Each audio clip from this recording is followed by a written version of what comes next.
This is Shaun Sport in podcast form. Plenty of cricket on the box last night. If you're watching Channel 7, they had two stations running that had the women's cricket and then they had the men's cricket from Sri Lanka. And you have another station with no cricket for the non-cricketers? They did. I think it was Antiques Roadshow or something. That'd be Seven Mate with American Dad or something. No, Seven Mate was the men's that'd be cricket from Sri cricket Lanka. at Seven Mate. Come on. 72 was the one that had the women's cricket on. So maybe Antiques Roadshow was like 74. Because 9 has Gem, which is, basically for women. it's like Channel 7 have one? The Fernwood's a TV. The Gym just for women. Channel 7 don't have one? I'm not sure on that. Yeah, you watch the ladies' channels, wouldn't you? Yeah, No, I'm watching cricket. You're not watching the ladies' channels? I'll watch She's them. watching the women's cricket. Yeah, I was actually watching the Sri Lankan cricket. So yesterday when I was watching both and flicking between both, it was good to see Alana King, which I spoke about Kingy. yesterday. We love Kingy. How good she had been. So she was just on an absolute bender yesterday. She was spinning them off a dime. And some of the balls that I watched her deliver, they were too good for the keeper and also the batsman. They couldn't get anywhere near them. They were just playing all over the place. So they hit at that weird place where you can't really get your bat up and you can't really get your bat. That's how I hit every ball. Yeah.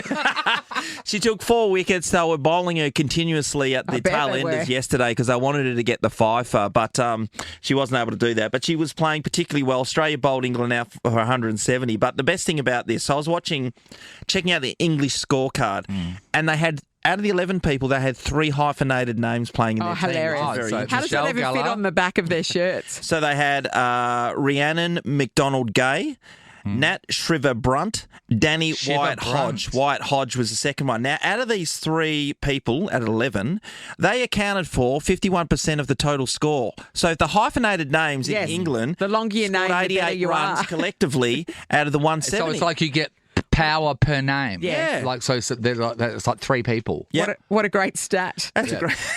I was looking at it going, I shouldn't You're have like Brunt. Sir Swamp Thing. If you've got a hyphenated name, God, you sound so fancy. McDonald look at Gay. these. Yeah, these people, they seem of money. What was the Shiver one? Of money. Shriver-Brunt. Shriver-Brunt. Shriver-Brunt's probably the only one that doesn't reek of money. Yes. Now, we have a hyphenated Shriver-Brunts. name in the studio, don't we? Harrington Carter. Amy Harrington Carter. Amy Top Harrington scorer? Carter. Amy Elizabeth. Amy Elizabeth. Sorry, Harrington say to the Carter. microphone. The people can't hear you, mate. Come on, Amy, it's radio. You know this. I remember when you were marrying Alex, we were very excited about the possibility of a hyphenated name. They're annoying. No, are they really? Yeah. But you were excited too. So we were like, of money. Yeah. Take me to the field with your steeds. Yeah. Yeah. No, it's very posh, Yes. isn't it? Yeah, But you mostly drop. The Harrington. Yeah. So we just go by Carter. So what's that about? Because it's easier. Yeah, right. But officially on all my documents and, Which are all Medicare and all the rest via of it. scroll and Yeah, the quill, Shaun. So for the because Harrington the Carters. passport forms and things, it wouldn't fit on it, would it? Yeah, it's a nightmare. And then my husband is Alexander. Yeah. Robert Harrington Carter. That's a lot. That's a even lot of better. characters. Alexander Robert Harrington. No, That's a That's money. steeds, mate. You got many That's a steeds, Bentley. mate. That's Many a Bentley. steeds. All the steeds.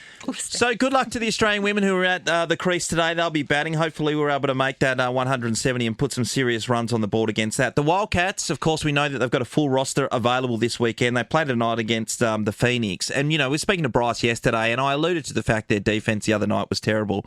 But I really want to get into it.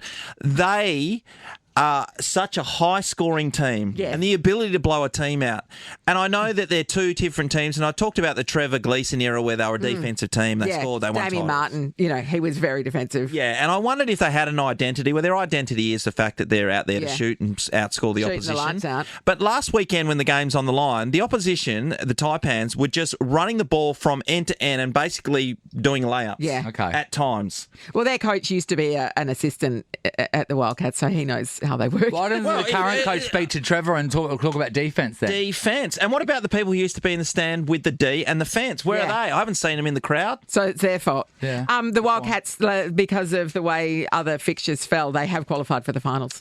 So they're locked in. Thank God they're back in, they're locked and in. thank God for John Riley. But they are playing Sydney on Sunday, which Sydney are third Tough. on the ladder. That'll It's be going to be tough as well. But they need to take But they've care of been these good games. away. But that's true. They really need to play some defence because when it comes down to the finals, that's where the game's won and lost. No doubt about it.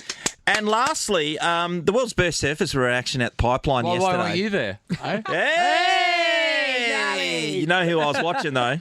You know, I was watching. Oh, your boyfriend? Jack Robbo, yeah, he put on a bit of a clinic in the first one. Did he? And they were talking in the commentary about this guy, Shane Dorian, who used to compete against Kelly Slater. Oh, right. And he's been retired for like 15 or something years. Kelly's out there and he won his heat yesterday to make it through to the round of 32. Yeah, but was that in the over 72s? What was that in? I think he's 53 this birthday. Yeah, that's right. You It's know what I mean? unbelievable. Surfers are He still kissed looks on the, good, you know though. what? Yeah, they are. good Beautiful looking. skin, good looking. How is their skin so beautiful? They're Wearing always in hemp. the sun. I don't understand it. Like various like bits of wool like braided around their necks. It's the salt water. And you notice when you go down and you're in the salt water every day, your hair's perfect. You know, it's got that unbelievable Sean, let's go back to your saltwater hair of the Nick Nolte era. Yeah, No, it your was hair's not perfect. Well, I just did a haircut. That was unhinged and very Doc from Back to the Future. I didn't realise.